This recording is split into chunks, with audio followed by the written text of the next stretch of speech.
Hello everyone. तो आज के एपिसोड की स्टार्ट करने से पहले हम लोग एक न्यूज़ को पढ़ते हैं।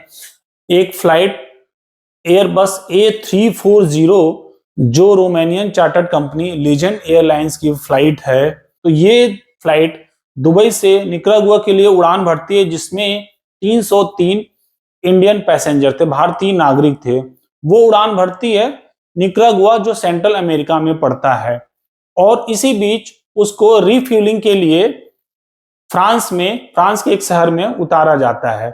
जैसे ही फ्रांस के शहर में रिफिलिंग मतलब उसका ईंधन भरा जाता है, वहां के अधिकारियों को ये सूचना मिलती है कि इस फ्लाइट में, जो चार्टर्ड फ्लाइट है, इसमें बहुत सारे लोग इलीगल इमिग्रेंट्स हैं, जो एक कंट्री से दूसरी कंट्री में बिना परमिशन के एंटर करते हैं। उसके बाद वो फ्लाइट वहां पे ग्राउंडेड कर दी जाती है, मतलब उसको परमिशन नहीं दिया जाता उड़ने का, और उसके अधिकारी फिर उसकी जांच करते हैं, और जांच में वो कई सारे लोगों को इलीगल इमिग्रेंट्स पाते हैं। तो इस न्यूज से आजकल जो एक टर्म, जो डोंकी प्रोसेस या डोंकी फ्लाइट जो टर्म आया है, उस पे आज हम लोग डिस्कस करेंगे। इसी पे शाहरुख खान की मूवी बनी है जिसका नाम डंकी है। डंकी, जो डोंकी को ही बोला जाता है, ये डंकी वर्ड जो है वो पंजाबी लोग प्रोनाउंशिएट करते हैं डंकी। तो डोंकी जो प्रोसेस है उसको आज हम लोग डिटेल्स में पढ़ेंगे, समझेंगे कि क्या होता है डंकी प्रोसेस, और डोंकी प्रोसेस में क्या क्या चीजें इन्वॉल्व होती हैं, कैसे एजेंट किसी को फंसाता है, और फिर वो लोग अपनी जान की जोखिम लेके दूसरी कंट्री में इलीगली प्रवेश करते हैं, और कहीं ना कहीं उस बीच में या तो उनकी जान चली जाती है या उनकी हालत ऐसे खराब होती है कि वो फिर रिटर्न होने के लायक नहीं होते। तो चलिए देखते हैं डिटेल्स में कि कैसे स्टार्ट होता है डोंकी प्रोसेस।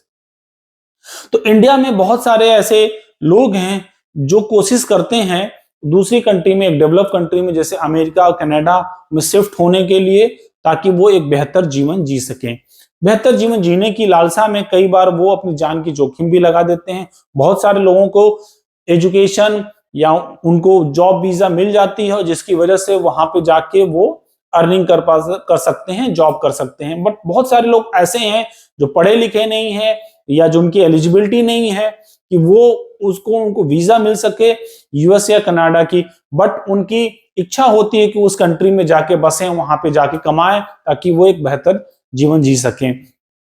तो इसी प्रोसेस में आपको एजेंट जो है वो कहीं ना कहीं लालच दिखा के आपको इलीगल वे बताते हैं, जिसके थ्रू आप वहां पे एंटर हो सकते हो। तो ये स्टेप बाय स्टेप हम लोग समझेंगे कि कैसे वो लोग आपको मोटिवेट करते हैं। तो रिसर्च के मुताबिक इंडिया में सबसे ज्यादा जो माइग्रेंट हैं वो 3 स्टेट के हैं, पंजाब, हरियाणा और गुजरात के।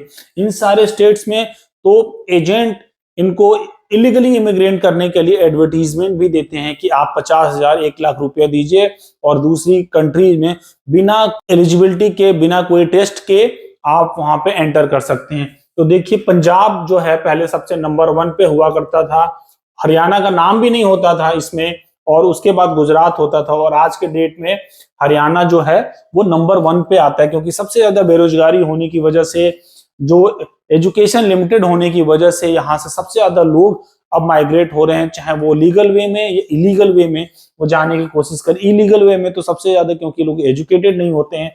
फिर उसके बाद पंजाबी, जिनके सपना होता है कि वो कहीं ना कहीं कनाडा या यूएस में बच सकें। और गुजरात के लोग भी सबसे ज्यादा माइग्रेट हो रहे हैं। बहुत सारे लोग इलीगल वे में माइग्रेट हो रहे हैं यूएस और कनाडा में। गुजरात का ही एक ऐसा गांव है ढिंगुचा, जहां पे आधे से ज्यादा गांव खाली हो चुका है, और आधे से ज्यादा लोग वो यूएस और कनाडा में शिफ्ट हो चुके हैं, बस चुके हैं, गांव ही खाली हो गया है। तो ये सिचुएशन है, बहुत सारे लोग, और इनका फायदा उठाते हैं कौन? एजेंट, जिनको बोलते हैं डोंकर्स। वो एजेंट फायदा उठाते हैं मोटी कमाई करने के लिए, और इस प्रोसेस में वो उनको इलीगल माइग्रेट कराने के लिए आज के टाइम में 20 से लेके 60 70 80 लाख तक वो इनसे पैसे वसूलते हैं, और ये अपना घर बार प्रॉपर्टी सब बेच के इन सपने में कि वो दूसरे कंट्री में जाएंगे, एक बेहतर जीवन जिएंगे, और अपनी जान का जोखिम ले लेते हैं और अपनी जान गंवा देते हैं। तो चलिए देखते हैं इसके प्रोसेस को। तो चलिए देखते हैं क्या है वे और कैसे वो माइग्रेट करते हैं। तो सबसे पहले एजेंट आपको प्रोसेस बताता है कि कैसे कैसे आप जा सकते हो, और उसमें आपसे ही लाखों रुपए, केवल आपको बताने के लाखों रुपए वसूल लेता है। जब आप लाखों रुपए दे देते हो उसको कि बताइए किस क्या प्रोसेस है, कैसे हम जा सकते हैं, तब जाके वो आपको बताता है कि सबसे पहले आपको इंडिया से किसी न किसी आपको लैटिन अमेरिकन कंट्रीज में यहाँ पे आपको जाना होगा। ये कंट्रीज ऐसी हैं जहां पे आपको टूरिस्ट वीजा या वीजा ऑन अराइवल बहुत ही इजी वे में मिल जाता है। और ये जो कंट्री है वो सबसे ज्यादा नियरेस्ट है मैक्सिको और यूएस के। तो जब लैटिन अमेरिका में पहुंचते हो तो या आप कोलंबिया पहुंच सकते हो, कोलंबिया जो नियरेस्ट है, और यहां से स्टार्ट होता है आपको ये जो है पनामा फॉरेस्ट। पनामा फॉरेस्ट है जो पनामा और कोलंबिया को सेपरेट करता है, और यहाँ पे एक डेडली फॉरेस्ट है। इन फॉरेस्ट को लोग क्रॉस करते हैं, और ये जो है सफर, ये 8 से 10 दिन लगते हैं इसको क्रॉस करने में। ये इतना ही डेडली है कि वहां पे ऐसे वाइल्ड एनिमल्स हैं जो लोगों को मार डालते हैं, खा जाते हैं, और लेपर्ड हैं, क्रोकोडाइल हैं, या अगर उनसे आप बच पाए तो वहां के जो लोकल गुंडे हैं वो आपको लूट पाट करके आपको मार देते हैं, आपका रेप कर देते हैं।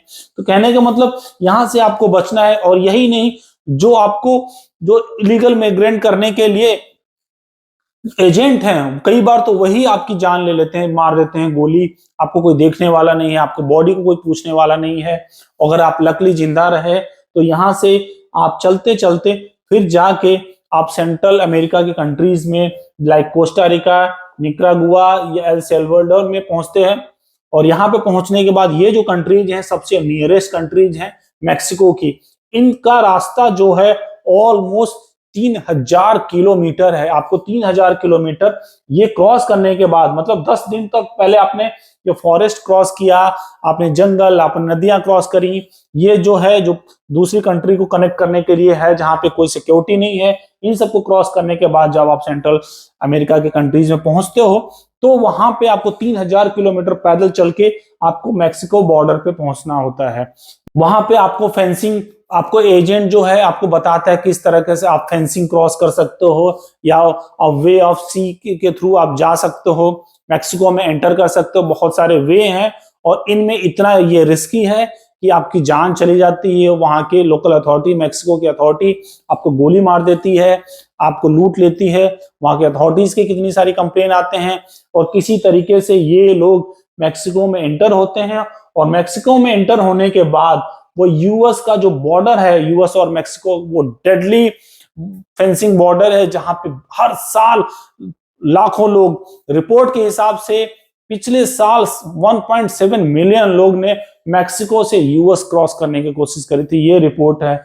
बट लोग क्रॉस करते हैं क्योंकि जैसे ही वो यूएस या कनाडा की सॉइल पे पहुंचते हैं कि वहां की, तब जाके वो असाइलम के लिए अप्लाई करते हैं। असाइलम मतलब वहां के शरणार्थी, जो आप बताओगे कि आप कितनी कठिन परिस्थिति में अपनी कंट्रीज से आप होके आए हो, कि वहां पे आपका जीवन कितना खराब है या आपके अगेंस्ट कितना अत्याचार हो रहा है, तो आप इन कंट्रीज में आते हो। इन कंट्रीज वो जो आपको वहां पे इन्वेस्टिगेशन के लिए लॉकर्स में रखती हैं, सालों साल इन्वेस्टिगेट करती हैं, और फिर कहीं जाके आपको यह असाइलम का स्टेटस मिलता है, या कई बार तो आपको डिपोर्ट कर देते हैं वापस आपकी कंट्री में। तो ये सारा सिचुएशन है, जो लोग इसमें लाखों रुपए अपनी जान गंवा देते हैं। ये सुनने में तो बड़ा इजी लगता है, लेकिन ये कंट्रीज जैसे क्रॉस करके यहाँ से यहाँ तक पहुंचना इतना इजी नहीं होता, और ये इसमें जान चली जाती है। दूसरा वे आउट ये है कि दुबई, वाया दुबई लोग सीधे सेंट्रल अमेरिका एंटर करते हैं। जो अभी हमने एक न्यूज पढ़ा जिसमें एक फ्लाइट जो दुबई से उड़ के आता है निकरागुआ में, वो निकरागुआ में लैंड करता है, जिसमें ह्यूमन ट्रैफिकिंग की, उनका पर्पस यही होता है कि वो वाया मैक्सिको, यूएस या कनाडा में एंटर करे। और वहां की फ्रांस की अथॉरिटी, क्योंकि फ्रांस में रिफ्यूलिंग के लिए उतरा था, और फ्रांस की अथॉरिटी ने उनको सारे को ग्राउंडेड कर दिया। और वहां के इन्वेस्टिगेशन के बाद ये पता चला कि उसमें से 25 लोग जो एक्चुअली में असाइलम चाहते हैं, वो वापस अपनी कंट्री में नहीं जाते, उनको रोक दिया गया।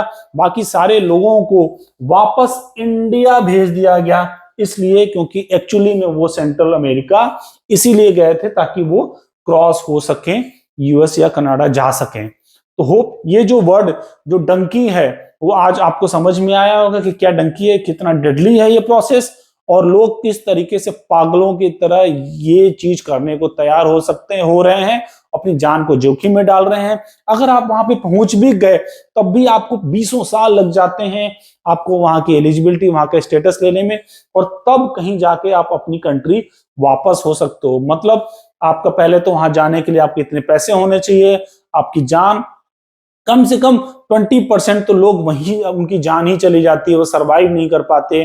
कितनी मुश्किलों से उनको लेके जाते हैं, उनकी अथॉरिटीज कैप्चर कर लेती हैं, उनको जेल में डाल दिया जाता है। वो सॉइल पे पहुंच ही नहीं पाती, क्योंकि असाइलम अप्लाई करने के लिए उनकी सॉइल पे होना जरूरी है। बहुत सारे लोग कनाडा जाते हैं क्योंकि कनाडा की अथॉरिटी थोड़ी कम रिस्ट्रिक्ट है, वो थोड़ा वेलकमिंग है, वो ज्यादा इजी से असाइलम के लिए अप्रूव करती है। तो ये सारा प्रोसेस है डोंकी का। होप आपको ये टॉपिक इंटरेस्टिंग लगा होगा, आपको पसंद आएगा। प्लीज कमेंट करके बताते रहिए। Thank you everyone.